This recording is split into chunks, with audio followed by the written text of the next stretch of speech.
All at the end, but the way they played together, they've just taken over Drogba and Lampard in terms of the goal involvements together. They've gone top of that list now with 37 goals in Premier League history. But the vision of Kane and being able to execute the passes that he does at all different distances, and the movement of Son, and then when he gets it, Son, he pinned the defender once in that, I think the first or second half. It was like Mark Hughes rolling back the years, backed in, bang, laid it off and run. It was just, it was brilliant to watch today. Yeah, we were talking about that when Kane's dropping deep and how devastating he is from deep. When Son's the highest up, when he's got his back to goal, he's like Mark Hughes. He's just taking it on his thigh, he's sweeping out wide. His hold-up play was fantastic. He was shifting defenders, and then obviously can run in behind as well. I think we can talk about how poor Leeds defended. You can, but you have to also marvel at the quality of the goals today. There were 4 fantastic goals, well-worked team goals. And can we not lie?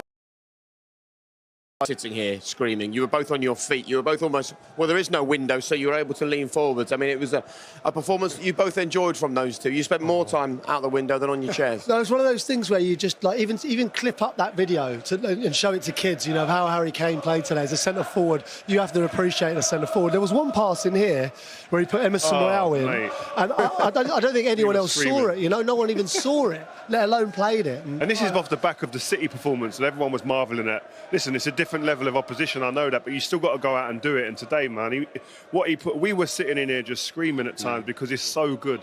It's so, the way technically that he does things. He was playing on another planet today. And do you know what? He's had his criticism starting the season. Yeah, deservedly so as well. He wasn't at it, you know, deservedly so. He wasn't at it for whatever reason. But this second half of the season was certainly the City game. And the game today, absolutely incredible. And as much as I love hearing from you two, there's 2 other men that I think we should hear from, because they've just broken the record. 37 times they've combined to score. They've broken the record. They are record breakers. They were immense today. And they're both talking to Des, Harry Kane and Heung-min Son.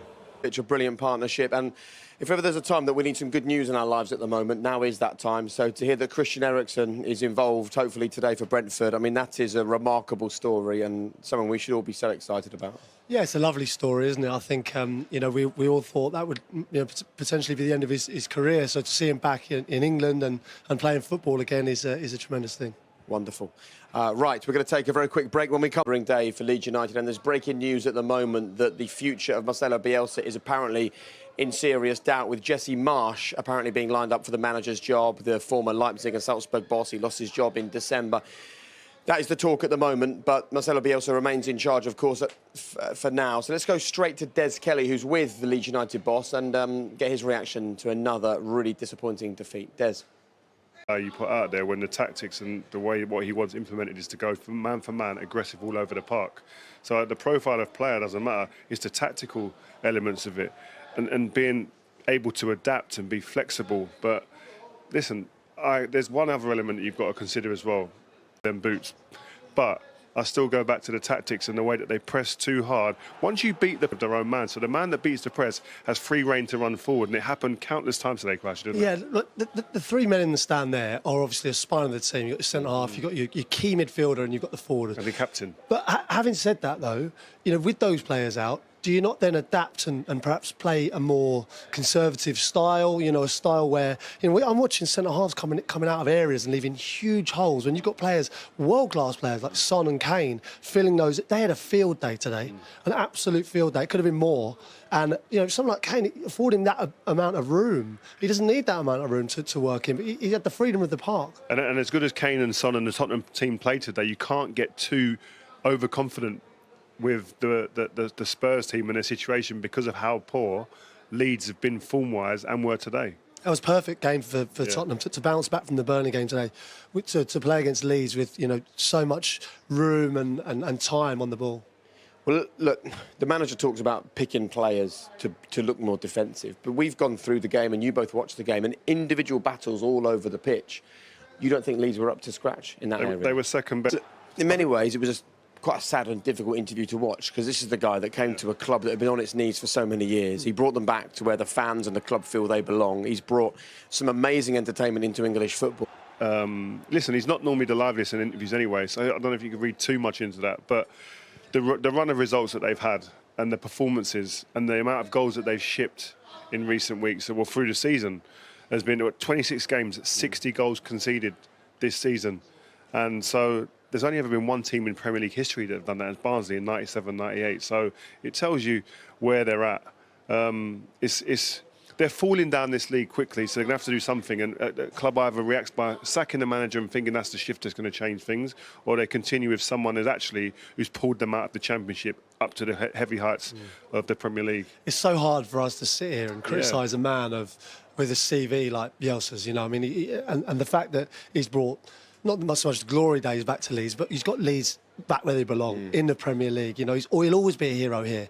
But then we can't sit here and not criticise the way they're playing. It's glaringly obvious that they're conceding far too many goals, and they will go down if it continues. I think we looked at the interview before the game. I think we both looked at each other and said, "Wow, they look down." Yeah. Dan James and Luke Ayling before the game, and we both went, they looked dejected, and some of that sometimes comes from. Do you really? I look at it now and think, do you believe in what the manager's telling you? You're going out there almost tactically thinking that we're behind already tactically because it's not working, and we're seeing it week in, week out. And like we said, I keep going back to it, with those big three players from the spine of the team out, you have to be able to adapt. The best do it. So why not here? And it's hard for us to know what's going on, but all we can do is have empathy. And if we had empathy with the board and the owner at Leeds United, there is an argument that they would look at this and think, well, the manager hasn't changed things. So if the manager hasn't changed things, and this is a whole month of results where they've conceded 20 goals, then maybe the only answer is a change of manager if we can't see the change being affected with the man who's in charge at the moment. It's a hard conversation for us to have, and no one likes to talk about managers losing their jobs, but this is a football club that have been hit by COVID like so many others. They haven't been in the Premier League very long. There won't be a huge £billion stash of money to bail them out if they get relegated. Survival is so vital for this club. So vital, but you look round and not one fan was criticising the manager. I think he's given himself grace here by the job he's done previously. This is football that I haven't seen for 15, 20 years at Leeds. You know, since they got back in the Champions League, they've been down in the Championship for a long time. What he's achieved has been amazing.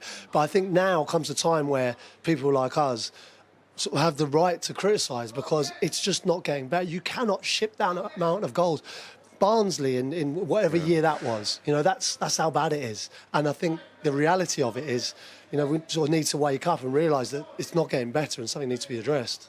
They've got Leicester next, and then they've got a couple of games that you sort of think may well perhaps determine what the future looks like for Leeds United. One of those games is Norwich, who are obviously the team most in trouble at the moment. They've got Aston Villa as well, who are on a difficult run of form at the moment. On paper, that looks like, there's winnable games there. But watching them play, I don't know which one of them is. Which one of them is winnable? Aston Villa are in great form, maybe, but listen, every game on there is hard. Norwich is a banker. But I'm saying nothing. But you can see fixtures and go, oh, that looks good on paper, but you've got to go out there and perform. And there isn't anything at the moment that's suggesting that they're going to go out there and get a win, let alone a succession of wins. Hard. Difficult. All right. Well, look, I sort of feel if you're a Spurs fan watching this, you're thinking, hello, we've just played brilliantly, we've won 4-0, can you talk about us a bit more? We did. Yeah, but we're going to talk about them more. Antonio Conte's perspective. This is a man who was so emotional after their previous match, and we all had that conversation. Is he going to walk away? Now it feels totally different. It now feels like there's a plan and there's progress and there's movement in the team. Tottenham did everything that was expected of them today. I thought there was performances all over the pitch. I thought Romero was fantastic. Højbjerg, I think he's so much more than that defensive midfielder. He can pick a pass. He's clever.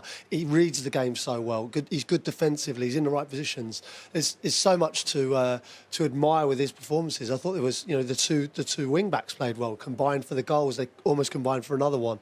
There was so many plus points, but I think Leeds definitely contributed to that fact. OK, well, we can actually hear from Antonio Conte because he is live with Des right now. Des, the floor is yours.